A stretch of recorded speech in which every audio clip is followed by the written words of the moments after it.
E olha, tem notícia chegando, porque o presidente Volodymyr Zelensky acusou a Rússia de desrespeitar os esforços de paz dos Estados Unidos ao lançar novos ataques contra o setor energético ucraniano. O líder ucraniano afirmou que vai conversar com autoridades americanas para discutir as consequências a Moscou depois do ataque. O exército russo lançou mais de 500 drones e mísseis contra 8 regiões ucranianas.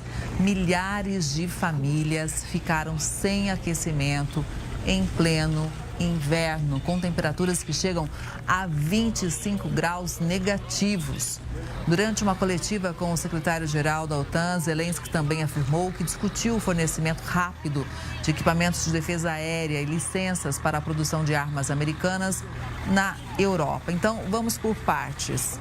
Primeiro, ninguém ganha uma guerra deixando civis sem aquecimento, né? Isso não tem lógica nenhuma. Em segundo lugar, até que ponto os Estados Unidos hoje têm realmente poder ou interesse de negociação com o Vladimir Putin para, pelo menos, frear esses ataques contra civis? Olha, Kelly, infelizmente, o que a gente observa na história dos conflitos bélicos é que esse castigo infligido à população civil é sim um dos elementos, né, com os quais as grandes potências, os países mais fortes, mais poderosos, esse é um recurso que esses países utilizam para pressionar, né, com que aquele país mais vulnerável, nesse caso, evidentemente, nós sabemos que é a Ucrânia, né, possa aceitar um acordo de paz que lhe seja, de certa forma, desfavorável.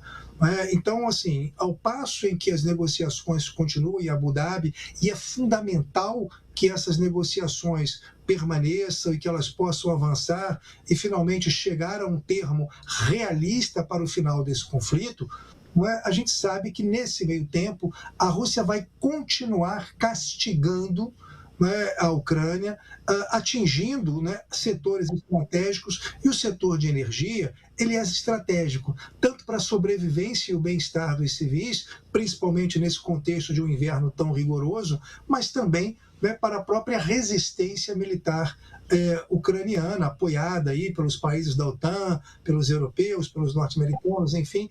Essa é uma realidade da guerra que vai continuar acontecendo. A gente já tinha comentado essa notícia há algum tempo atrás, né, e nós dizíamos exatamente isso. Durante as negociações de paz, a Rússia vai continuar castigando a Ucrânia como mecanismo para tentar obter o melhor resultado possível nas mesas de negociação, refletindo, né, a situação fática do campo de batalha. Os Estados Unidos têm sido um grande fiador, né, desse processo de paz. Embora nós saibamos que Trump nem de longe é um pacifista, o fato é que ele tem envidado todos os esforços que lhes são possíveis, né, para fazer com que essa guerra chegue a bom termo, ou seja, que nós possamos ter um acordo de paz duradouro, consistente, né, que respeite aí as necessidades, né, mínimas de ambos os países. E, não obstante, ele não tem muitas condições de pressão contra a Rússia. Ele faz uma pressão política, ele faz uma pressão econômica, mas ele não tem condições de fazer uma pressão militar sobre essa que é uma das maiores potências do mundo, né? E mais do que isso, né? Estamos num momento de fragilização das relações bélico-nucleares entre Estados Unidos, né, e a Rússia, por conta do vencimento dos tratados do START. Né? Então, enquanto isso acontece, né, as condições de pressão dos Estados Unidos sobre a Rússia são muito limitadas, até porque nós sabemos que os russos contam com o apoio incondicional da China, inclusive do ponto de vista financeiro.